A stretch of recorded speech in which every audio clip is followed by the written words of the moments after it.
Last lecture में हम cases कर चुके थे इसके, है ना? केसेस करे थे ना हमने।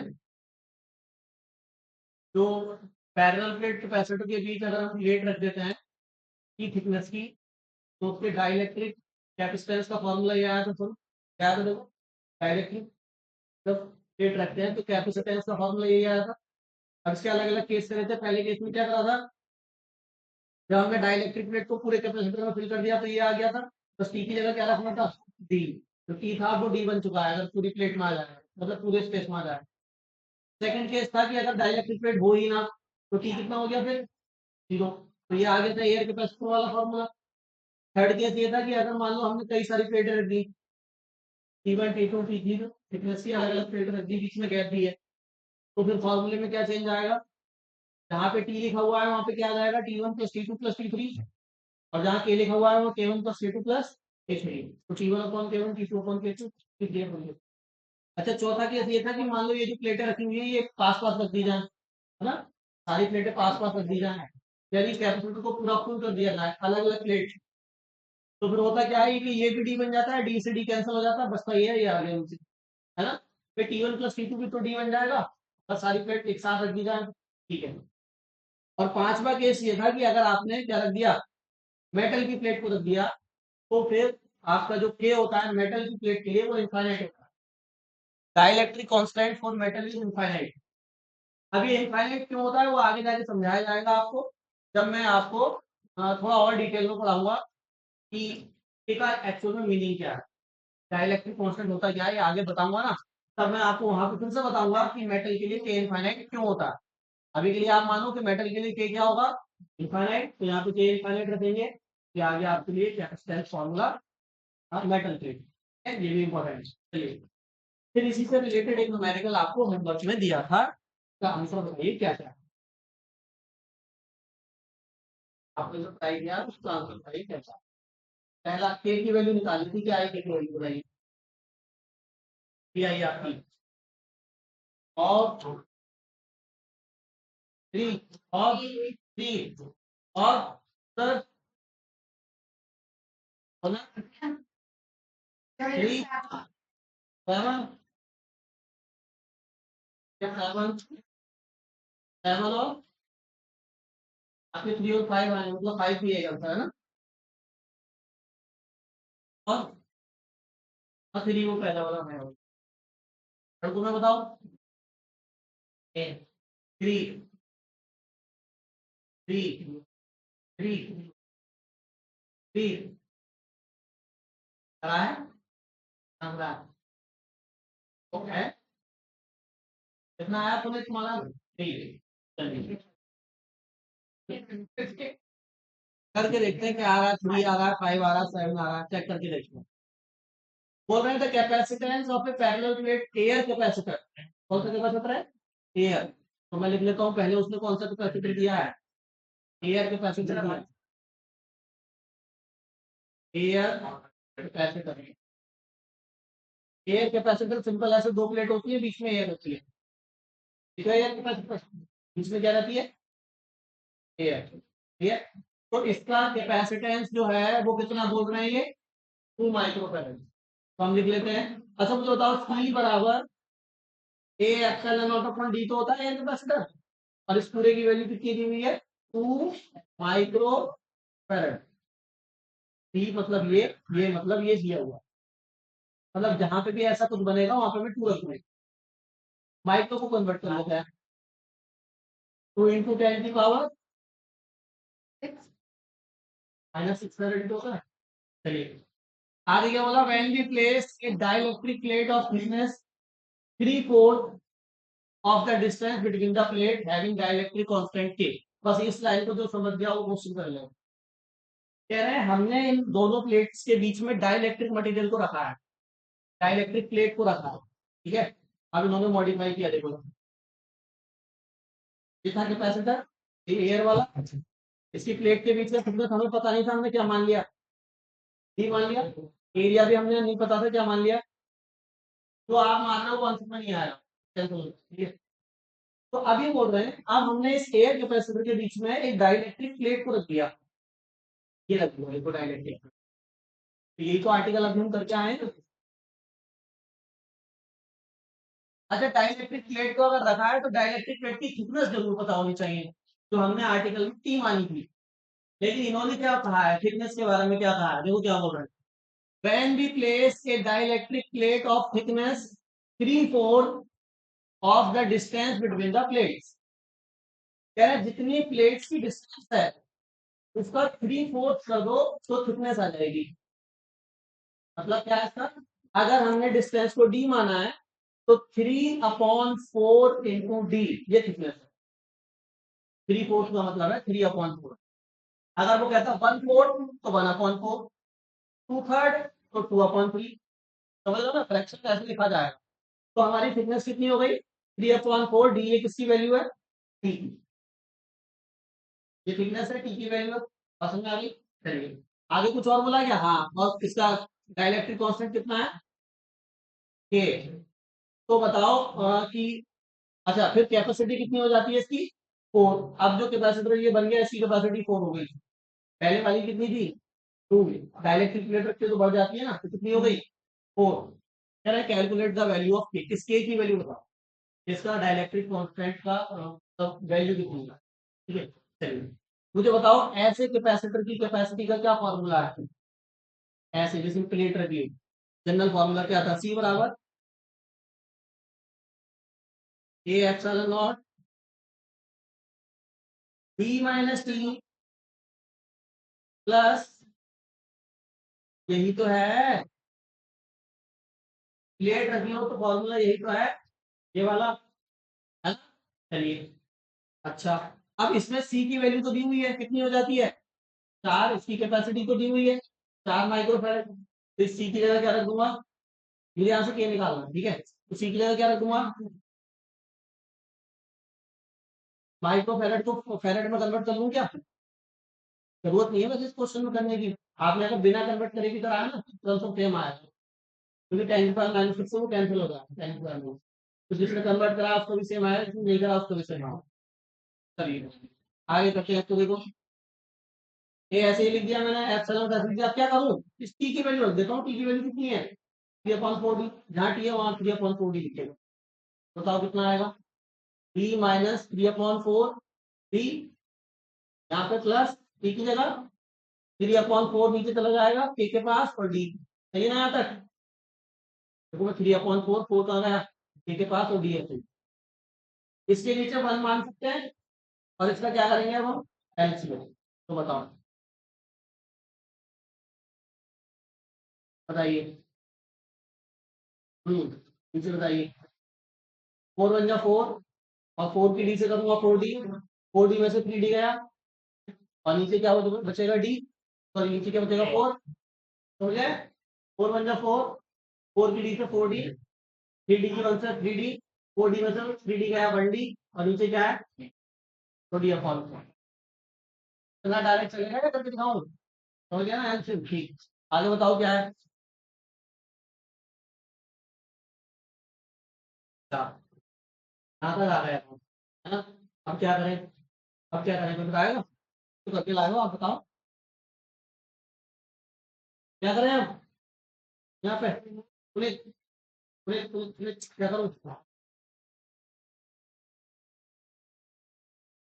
ऐसे ही तो करा होगा, क्या इस तरीके से करा है, क्या करा है यहाँ पे है। ये पूरा नीचे वाला इधर ले जाऊं उससे क्या होगा,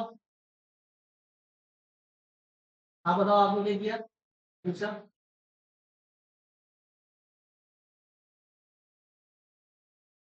बताओ क्या करूँ,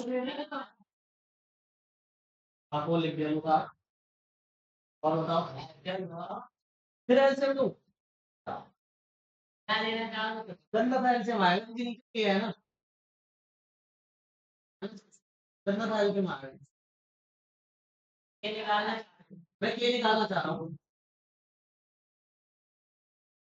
देखो। अच्छा इसका भी तो यूज करना है, ये जो दिया है A epsilon not upon D कहीं बनेगा तो उसकी जगह 2 लिख देंगे ना ये। तो मैं यहाँ से क्या कर रहा हूँ डी को कॉमन ले लेता हूँ, दोनों में डी है तो डी को जैसे ही कॉमन लूंगा ए एप्सिलॉन नॉट ऊपर है डी नीचे मिल जाएगा, पूरी वैल्यू की जगह ये आ जाएगा।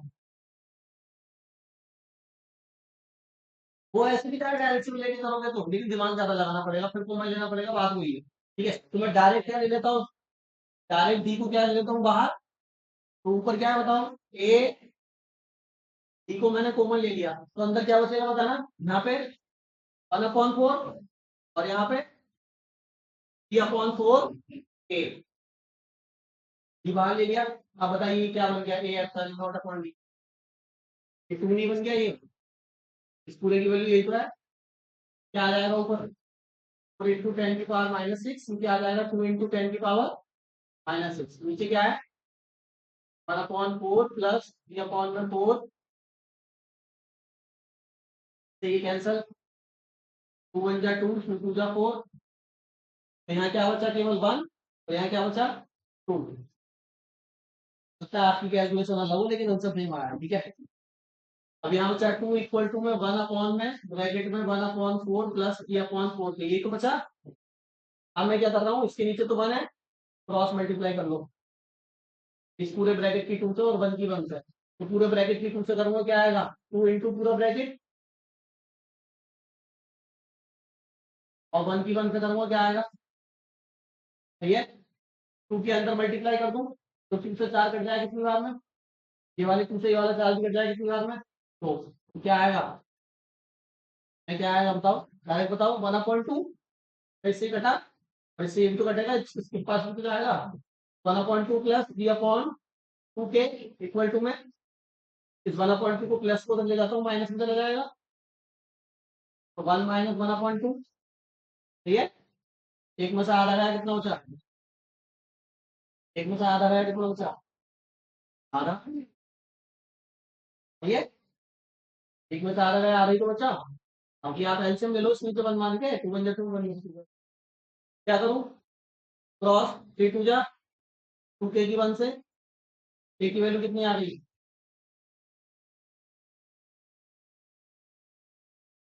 अगर ऐसे ही किया कैलकुलेशन तब भी ठीक है, किसी और से कराया तब भी ठीक है, अगर के की वैल्यू 3 आ रही है तो इसका डाइलेक्ट्रिक कांस्टेंट 3 है, तो आपने मटेरियल हटाया, उसका डाइलेक्ट्रिक कांस्टेंट 3, किसका ठीक था, आया था कि 3 मैंने बताया था, क्या लिखा मैंने, नहीं लिखा, किसका था ये 3, अपना है बस, सब्जी कर लिया हमको, क्या आता नहीं है, चल सही कर,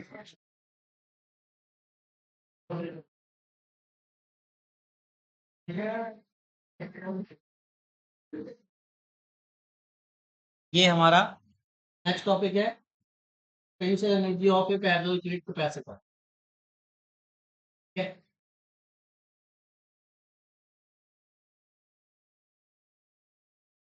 अब आप बताइए, पोटेंशियल एनर्जी हम आपको ऑलरेडी पढ़ा चुके हैं, कंडक्टर के लिए पोटेंशियल एनर्जी का फॉर्मूला ऑलरेडी ड्राइव हो चुका है, पीछे आपको मैंने पढ़ाया है, potential energy of conductor, same article है, first potential energy of parallel plate capacitor, ठीक है।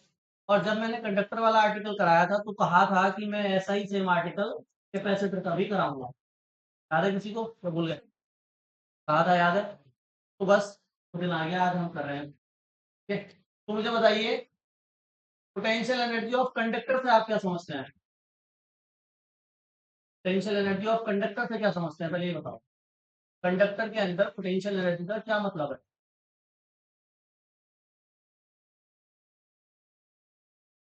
नहीं, हम आपको स्फेरिकल कंडक्टर के लिए पोटेंशियल एनर्जी का फॉर्मूला ड्राइव करा चुके हैं, उसकी 3 फॉर्म भी बताई है, 1/2 CV² और 1/2 Q² को बनाए 3 फॉर्म। तो वो पोटेंशियल एनर्जी का मतलब क्या है, मुझे मीनिंग बताओ उसका, किसी कंडक्टर की पोटेंशियल एनर्जी का क्या मीनिंग है, कहाँ से आती है उसको पोटेंशियल एनर्जी कंडक्टर में, बताइए, कंडक्टर के अंदर पोटेंशियल एनर्जी कहाँ से आती है, क्वेश्चन है बिल्कुल,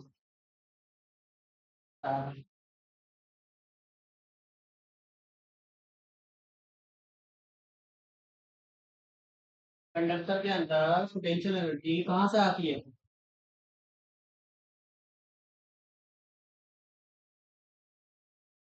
कहाँ से आती है, कार्य करने से पोटेंशियल एनर्जी आती है, बिल्कुल सही। कैसे होता है कार्य? कंडक्टर में कार्य कैसे होता है?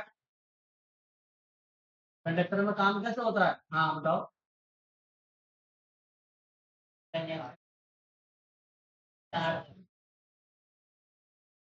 तो मैं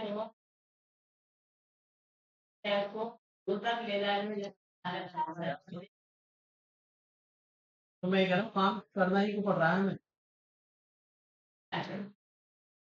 काम करना पड़ेगा, ठीक है, ठीक क्यों करना पड़ेगा? है? अच्छा कंडक्टर बनाना है, खराब कंडक्टर है, क्या खराबी है उसमें? नशा वशा करता है क्या? तो अच्छा कंडक्टर बनाओगे उसे। तो टिक कर बैठी क्यों रही हो उससे? आगे बैठ, आपके पास ऐसे करते रहोगे। बताओ।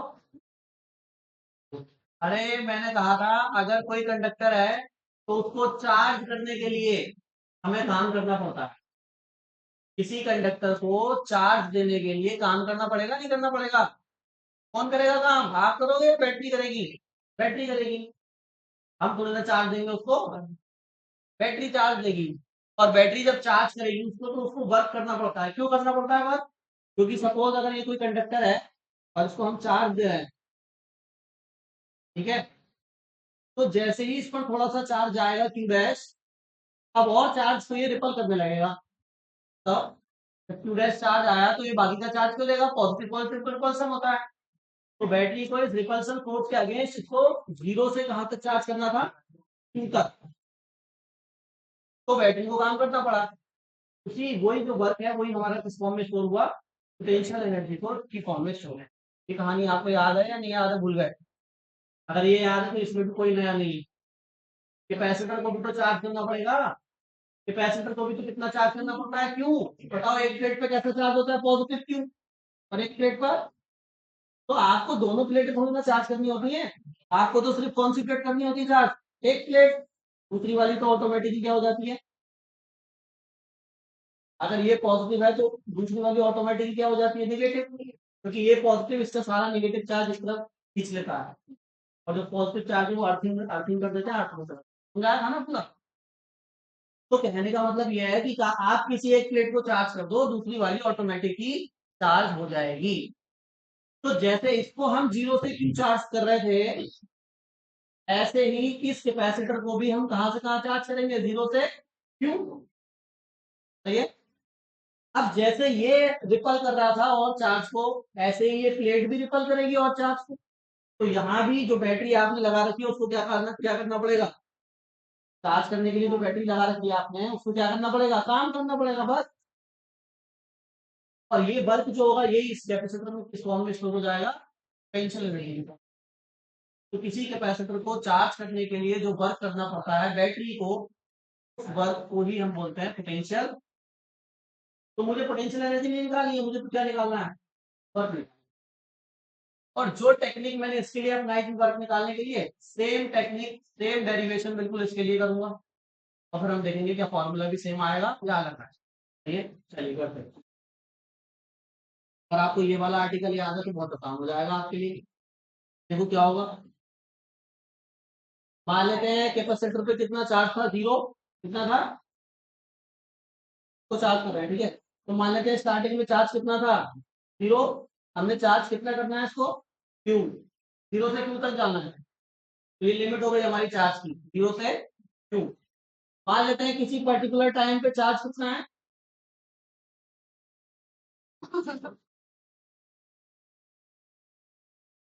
मान लेते हैं किसी पर्टिकुलर टाइम पे चार्ज कितना है? तो निगेटिव वाला क्यों हो जाएगा? क्या निगेटिव वाला भी तो टू डैश ही रहेगा ना, पॉजिटिव उतना। और जब पॉजिटिव नेगेटिव चार्ज आ गए तो दोनों प्लेटों के बीच पोटेंशियल डिफरेंस कितना है? मान लेता हूँ कितना है इस समय? थ्री डैश पोटेंशियल डिफरेंस है। सही है। और कैपेसिटी कितनी है? कैपेसिटी कितनी रहेगी कैपेसिटर की? सी वो चेंज नहीं होगी, चाहे चार्ज जीरो हो, चाहे चार्ज पूरा हो, चाहे चार्ज आधा हो। कैपेसिटी चेंज पहले ही बता दिया हमने, चार्ज और पोटेंशियल पर डिपेंड नहीं करती। ठीक है, चलिए। तो इस केस में अगर मैं पोटेंशियल डिफरेंस लिखूं तो क्या आएगा? ऐसे किया था, याद करो पीछे वाला आर्टिकल, कंडक्टर वाला भी ऐसे किया। पोटेंशियल डिफरेंस कितना आएगा? बी डैश बराबर क्या फॉर्मूला था? बोलो, सी बराबर क्यू अपॉन बी से। तो क्यू डैश अपॉन में सी, सकते हैं? चलिए इसको मान लेते हैं क्वेश्चन नंबर। अब मैं, याद करो, अब मैंने क्या कहा था, अब मुझे इसको कितना चार्ज देना है बाहर से, थोड़ा सा चार्ज डी क्यू। अब मुझे इसको डी क्यू चार्ज देना है, पहले मैं डी क्यू चार्ज देने का वर्क निकालूंगा। तो डी क्यू चार्ज देने में मुझे डी डब्ल्यू वर्क करना पड़ेगा डी डब्ल्यू। तो बताइए, work done in D Q charge. कितना चार्ज देना है पहले हम इसको? D Q charge. तो डी क्यू चार्ज में वर्क डन कितना होगा? D W. वर्क का फॉर्मूला कौन सा वाला लगेगा यहाँ पे? Force into displacement, torque into angular displacement, या पोटेंशियल इंटू चार्ज। बी बराबर डब्ल्यू अपॉन क्यू, तो यहाँ से डब्ल्यू कितना आएगा? डब्ल्यू बराबर बी इंटू, ये लगेगा, ये पोटेंशियल कितना है इसका इस समय? चार्ज आपने कितना दिया इसको? लेकिन ये तो डी क्यू चार्ज का वर्क है ना, मुझे तो टोटल चार्ज का वर्क निकालना है। तो दोनों साइड क्या कर दूं? याद आ रहा है ना सब कुछ, ऐसे क्यों किया था? सेम ही आर्टिकल। तो दोनों साइड इंटीग्रेशन करूंगा तो ये क्या बन जाएगा? डब्लू। और इस पे क्या आ जाएगा? इंटीग्रेशन डी डैश, इंटीग्रेशन की लिमिट क्या होगी? जीरो से क्यू। कहाँ का चार्ज करना है? जीरो से, तो जीरो से क्यू। डी डैश की वैल्यू इक्वेशन फर्स्ट में है हमारे पास, इसको पुट करेंगे, टी को बाहर ले आएंगे, क्यू डैश का फिर से वही इंटीग्रेशन करिए आप। पहले थोड़ी लिखी थोड़ी सी, देखो, माना माना एक समांतर प्लेट संधारित्र है, माना एक समांतर प्लेट संधारित्र है जिसे आवेशित किया जाता है। माना एक समांतर प्लेट संधारित्र है जिसे आवेशित किया जाता है। तो आवेशित किया जाता है, तो आवेशित करने में तो आवेशित करने में कुछ कार्य करना पड़ेगा। तो आवेशित करने में कुछ कार्य करना पड़ेगा।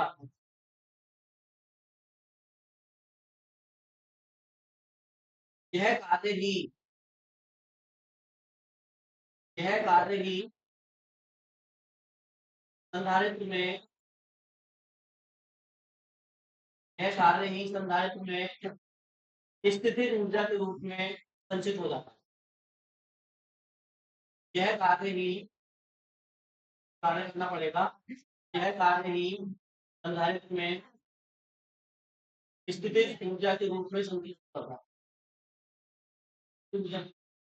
संचित हो जाता है। इंग्लिश में लिखिए, देखिए, on charging A parallel plate capacitor, on charging a parallel plate capacitor, charging a parallel plate capacitor, we have to done some work. Charging a parallel plate capacitor, we have to done some work. This work, this work is stored in the form of potential energy. This work is stored in the form of potential. Note करिए,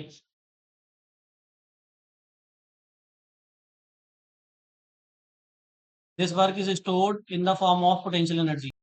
चलिए मैं ही करा देता हूँ। क्या करेंगे आप? We dash की वैल्यू पुट करेंगे और क्या करेंगे? इक्वेशन फर्स्ट से बताओ, वी डैश की वैल्यू कितनी है? W इक्वल टू जीरो से क्यू, टू डैश अपॉन सी तो है तो ना, देखो सी तो कांस्टेंट बाहर आ जाएगा, तो W equal to integration zero से क्यू, वन अपॉन सी बाहर आया, क्यू डैश अंदर है और डी क्यू है। ठीक है, मतलब आप बोलो।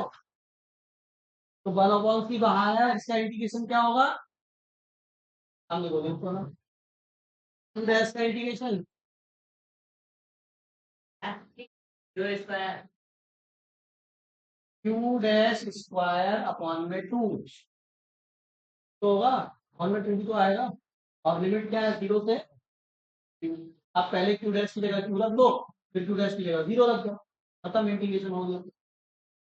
तो पहले हमने 1/c, तो पहले क्यू रखा तो क्या आएगा, क्यू स्क्वायर अपॉन 2, जब 0 रखा तो 0। तो ये क्या आया फॉर्मूला डब्ल्यू का, डब्ल्यू बराबर 1/2 पहले लिख लिया, क्यू स्क्वायर अपॉन में 3। ठीक है, अब ये बार की हमारा किस फॉर्म में स्टोर हो जाएगा, पोटेंशियल जी। तो डब्ल्यू बराबर यू, तो यू बराबर कितना आ गया 1/2 क्यू स्क्वायर अपॉन 3। सेम ही फॉर्मूला आया, कोई चीज नहीं आया, क्योंकि पैरेलल प्लेट कैपेसिटर भी तो कंडक्टर ही है ना, वो भी कंडक्टर ही था, वो भी क्यू तक चार्ज कर रहे थे, इसको भी क्यू तक चार्ज कर रहे हैं, तो सेम ही पोटेंशियल एनर्जी स्टोर होगी दोनों। ठीक है, इसको भी अलग अलग फॉर्म में लिख सकते हैं, बताओ क्या क्या लिख सकते हैं? जैसे 1/2 सीवी स्क्वायर कर सकते हैं, क्या करना पड़ेगा सीवी स्क्वायर के लिए? इस क्यू की जगह क्यू बराबर क्या पुट कर सकते हैं, क्यू बराबर सी भी होता है, यहाँ पुट करेंगे, सी टू सी कैंसिल हो जाएगा, सी टू सी। ठीक है, और बताओ, और क्या कर सकते हैं? अगर हमें ये क्या हटाना है इसमें से, चार्ज को तो हटा दिया, कैपेसिटी हटानी है, तो कैपेसिटी हटानी है, कैपेसिटी की जगह क्या कर सकते हैं, क्या रख सकते हैं, Q upon B, Q upon B रखेंगे, क्यू से क्यू कैंसिल ऊपर चला जाएगा, तो ये आ जाएगा यू बराबर 1/2 क्यू बी। भाई आप हो गया तो ये है और ये है, 3 तो है, तो यहाँ पे क्या करा है, सी बराबर क्यू अपॉन बी,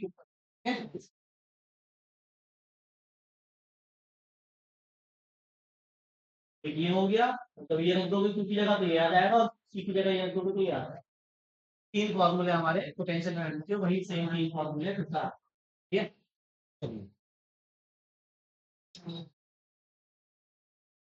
नोट करिए।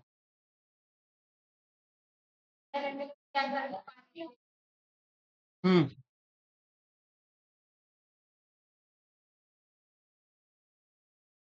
Next, energy, energy density in the electric field,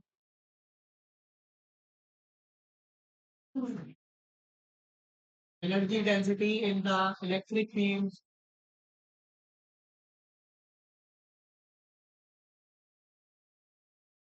in the parallel plate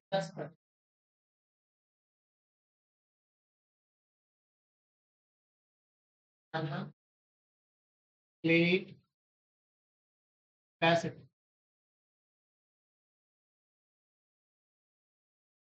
समांतर प्लेट संधारित्र की